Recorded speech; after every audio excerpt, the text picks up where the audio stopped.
Hora do grande debate aqui no Expresso CNN. A partir de agora, temas relevantes com visões diferentes sobre o mesmo assunto, para você construir então a sua opinião.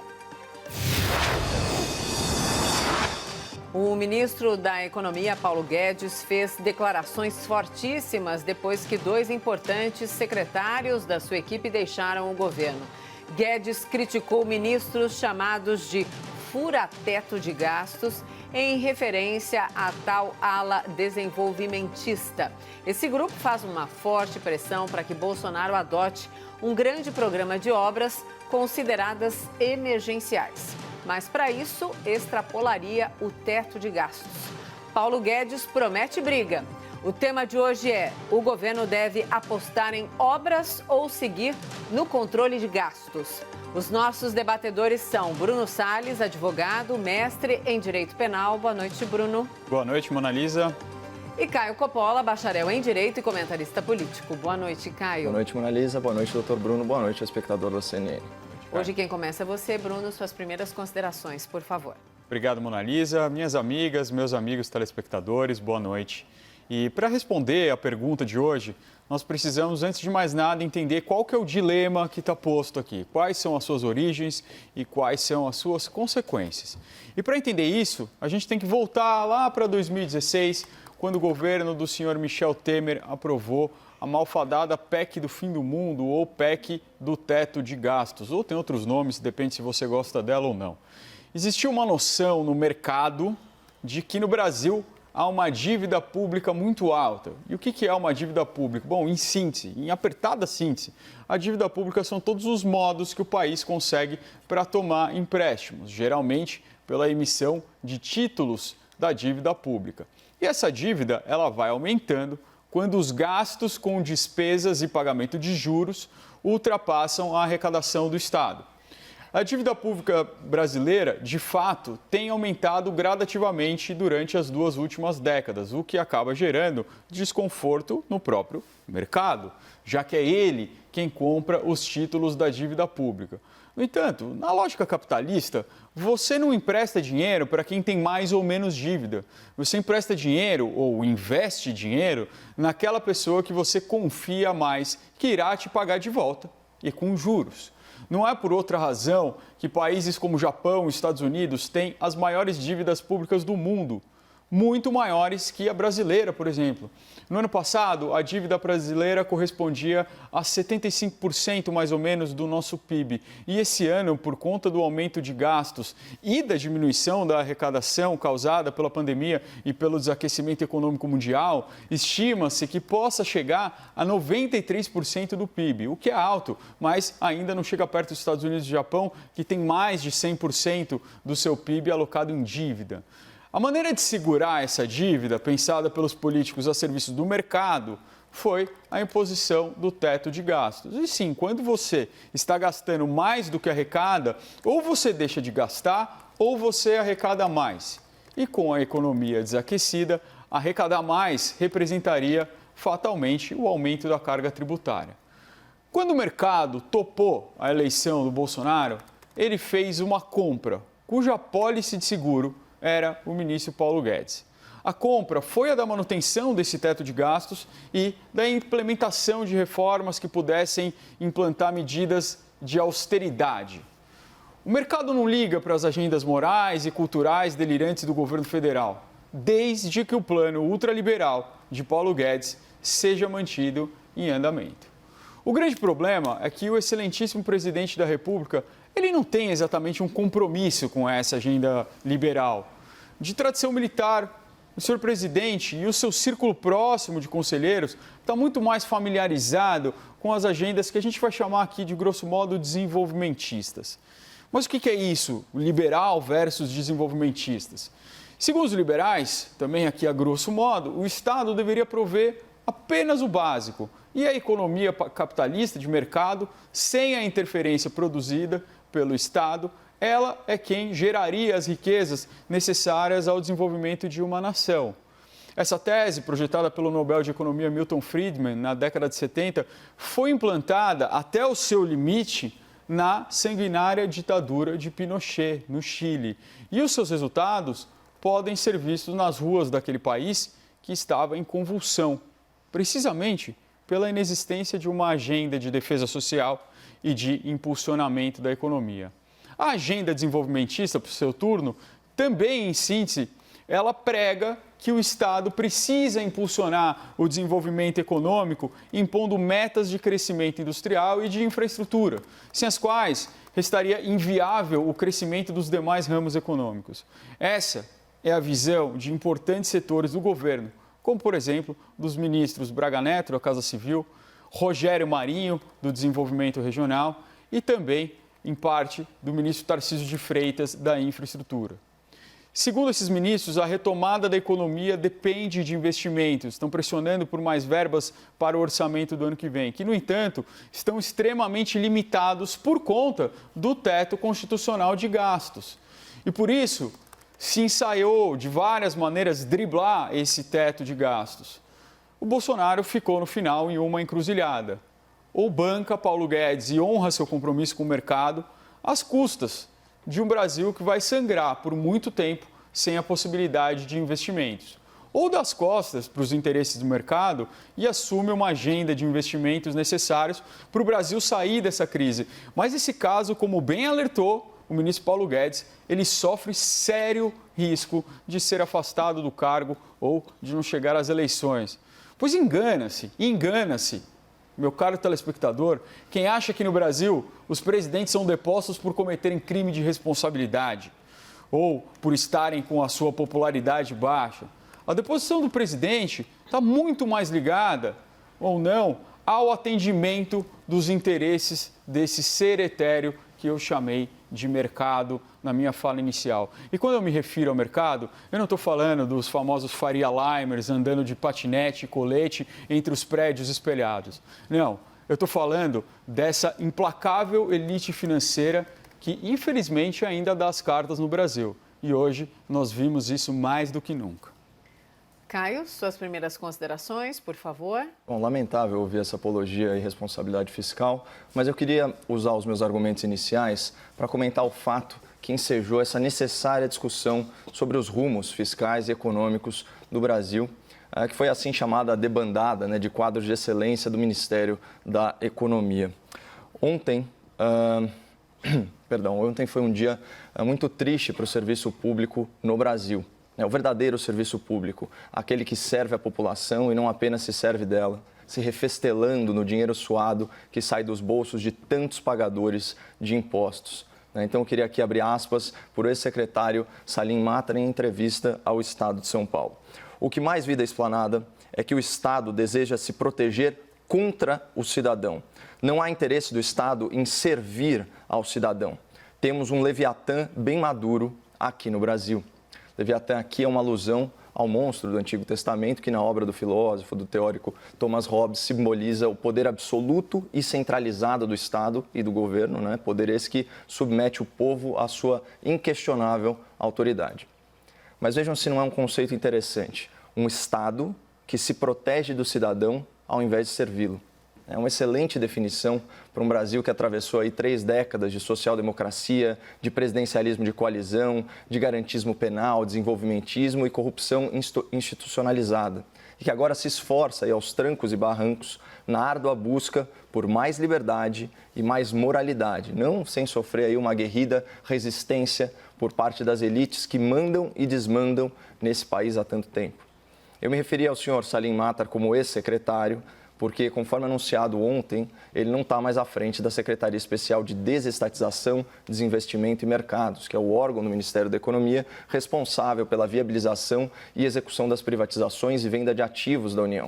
Junto com o senhor Salim, desembarcou do Ministério outro nome importante, o senhor Paulo Webel, que comandava a Secretaria Especial de Desburocratização, Gestão e Governo Digital, que tem aí entre as suas atribuições os recursos humanos do governo federal e é a pasta que está à frente da modelagem da tão aguardada reforma administrativa. São perdas inestimáveis de quadros valorosos, nomes que se consagraram no setor privado e que trouxeram para o poder público a um custo pessoal e um custo financeiro elevadíssimos, toda a sua experiência, todo o seu conhecimento, os seus contatos também, né? A sua expertise, o seu know-how e seu network aí nos jargões do mercado. E esses profissionais arriscaram a sua reputação, participando de um governo polêmico desde a sua concepção, imbuídos de um profundo sentimento de retribuição social e desatrelados a ambições políticas imediatistas. Aqui não se trata de políticos usando o governo como trampolim eleitoral, mas de cidadãos privados, bem-sucedidos, tentando melhorar um sistema que foi todo pensado por uma elite essencialmente corrompida. Por isso, para qualquer pessoa que se diga um entusiasta da renovação política, da eficiência estatal e que prefira que postos-chave da administração pública sejam ocupados por quadros técnicos, a saída dos senhores Salim Matar e do senhor Paulo Webel é um fato a ser lamentado, isso independentemente de qualquer ideologia. E eis o diagnóstico aqui oferecido pelo ex-secretário de Desestatização na referida entrevista. O establishment, portanto, o estamento burocrático, a elite governante, não quer a transformação do Estado, não deseja a reforma administrativa. O establishment não deseja privatizações. Se tiver privatização, acaba o toma lá da cá, acaba o rio de corrupção. O establishment deseja a segurança de que as coisas vão continuar do jeito que estão. O establishment é o judiciário, o executivo, o Congresso, não querem mudanças. Por isso, elas vão acontecendo tão vagarosamente. Esse é o testemunho de um concidadão nosso, um cara bem-sucedido, repleto de realizações profissionais e que, ao que consta, é muito probo e idôneo. E ele está aqui denunciando o imobilismo do Estado e a sua aversão pela perda de recursos e de poder. Mas sempre é importante reforçar, todo poder emana do povo, assim como todos os recursos financeiros administrados pelo governo. Portanto, falar em gasto público é falar do dinheiro das pessoas. Falar em dívida pública, doutor Bruno, é falar do endividamento das pessoas e dos seus descendentes por muitas e muitas gerações. E não tem cabimento essa farra fiscal que setores do próprio governo e do Congresso desejam promover com dinheiro que, por definição, não lhes pertence. Especialmente quando há segundas intenções de natureza eleitoral. Afinal, inaugurar a obra é um sucesso imediato, cujo custo é pago ao longo de muito tempo, ou seja, é um ato político de mérito concentrado, mas de responsabilidade pulverizada. É ideal para quem coloca suas ambições políticas acima do Brasil e do futuro dos brasileiros. Por isso, nesse momento de crise, é tão importante nós termos um Ministério da Economia comprometido, sim, com a agenda liberal e com a responsabilidade fiscal, orientando o presidente da República. E é importante que ele siga essa linha, sob pena de cometer estelionato eleitoral. Afinal de contas, todo mundo se lembra, o posto Ipiranga também passou por escrutínio popular, foi uma presença marcante na campanha de 2018 e teve participação decisiva na conquista dos apoios que levaram à vitória do presidente. Vamos então ao debate. Bruno e Caio, por favor. Obrigado, Mona Lisa. Caio, não precisa lamentar, fica tranquilo, não houve nenhuma apologia aqui. Eu estava contando o que o setor desenvolvimentista do governo estava pensando, né? E se houve apologia, eu garanto que houve mais no seu ouvido do que saindo da minha boca. Eu acho que o problema aqui é muito complexo para que a gente possa trazer uma apologia de um lado ou apologia para outro. Na verdade, o que a gente tem um problema de fundo de um engessamento do orçamento da União. Para se ter uma ideia, para a gente ter a dimensão desse problema, eu peguei a radiografia no portal da Transparência do orçamento desse ano. E só para a gente ter uma ideia, 49% desse orçamento ele está destinado a benefícios previdenciários. Depois, você vai ter 20% com pessoal e encargos sociais. As despesas obrigatórias, que são aquelas que já estão vinculadas pela Constituição, elas respondem por 8%. E só 6,58% do orçamento é que estão relacionados ao que a gente chama de despesas discricionárias. E o que são as despesas discricionárias? Essa é a margem de manobra que o governo tem para fazer investimentos. E qual é o grande problema desse investimento? E qual é o grande problema do teto? Esse investimento, conforme as outras despesas vão aumentando, e aí o governo não pode mexer, né? A não ser que faça amplas reformas, e essas reformas, infelizmente, não vêm.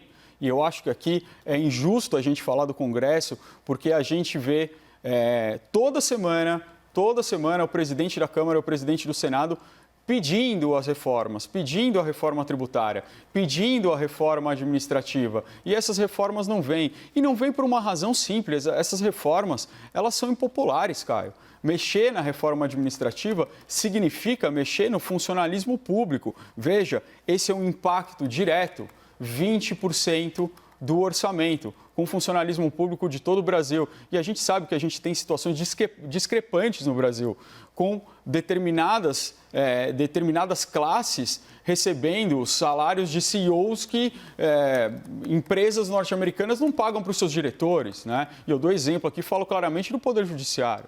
Então é aí que precisa mexer. E isso não está sendo feito, infelizmente. Bom, doutor, é só realmente, talvez eu tenha me equivocado, mas pareceu que você defendeu gastos aí que extrapolam a arrecadação, você defendeu endividamento, aumento do endividamento e da dívida pública, e isso soou assim como uma apologia à irresponsabilidade fiscal. O que é contrário à responsabilidade fiscal é uma irresponsabilidade fiscal. A gente tem que chamar as coisas pelo nome. Inclusive, você fez questão de citar o apelido que nem pegou, né, da PEC do teto de gastos. Tinha gente que falava de PEC do fim do mundo, tinha gente que falava de PEC da morte. Foi justamente o contrário. Vamos lembrar que em 2019, né, o Brasil cresceu 1,1% no PIB, mas com retração da participação do setor privado.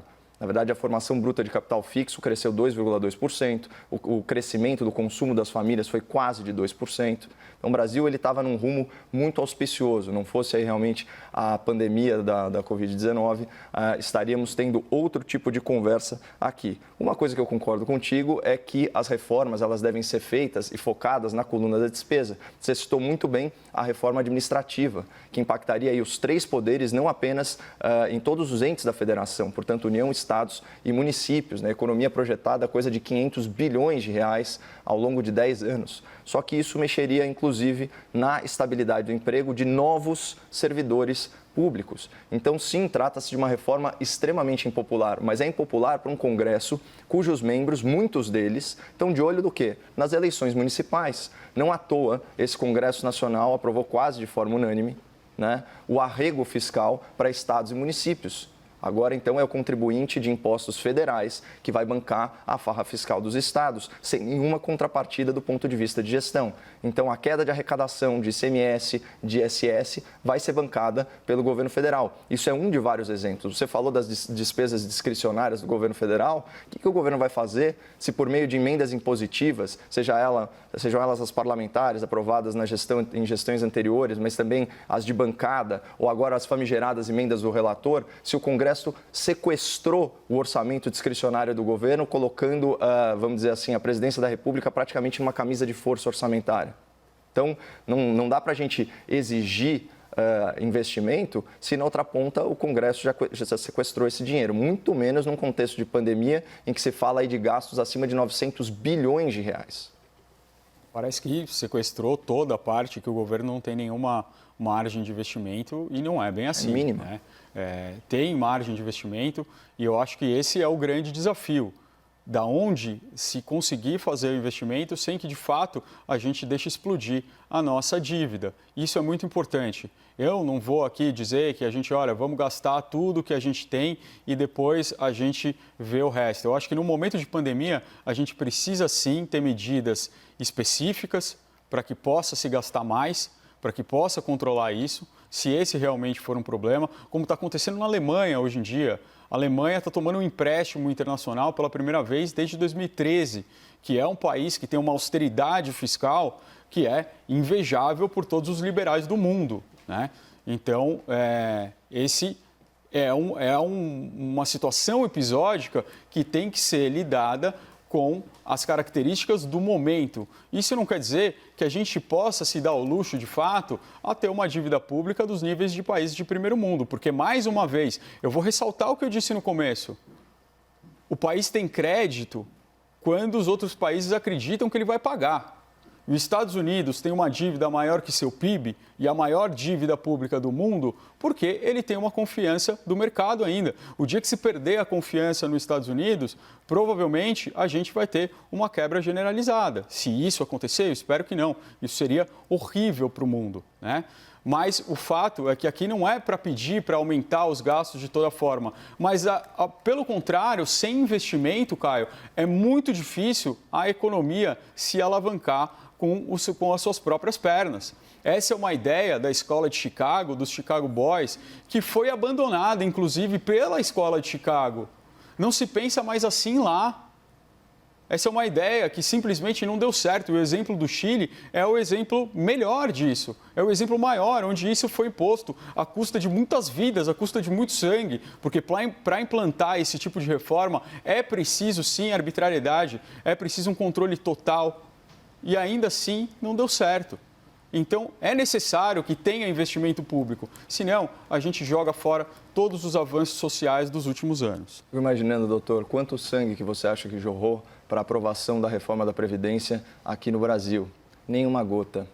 Nenhuma gota. As reformas liberais, elas não requerem sangue, muito menos governos autoritários e tiranos. Pelo contrário, elas requerem apoio popular, como foi o caso nas manifestações de maio de 2019, que pressionaram um Congresso chantagista a aprovar a reforma mais importante, reforma essa sem a qual, de impacto aí de 850 bilhões de reais ao longo de 10 anos, sem a qual, como você bem salientou, a gente não teria a confiança dos investidores internacionais. E ao contrário do exemplo americano, que você citou aqui, acho até de forma ingênua, não dá para a gente comparar as economias, a robustez das economias, especialmente pelo lastro no dólar, que beneficia aí os perdulários dos Estados Unidos em detrimento dos perdulários aqui do Brasil. E é muito importante que fique claro, não existe margem de investimento, não existia margem de investimento sequer no começo do ano, pelo sequestro aí de uma parte importante das despesas discricionárias do governo. Isso foi tema aqui do debate.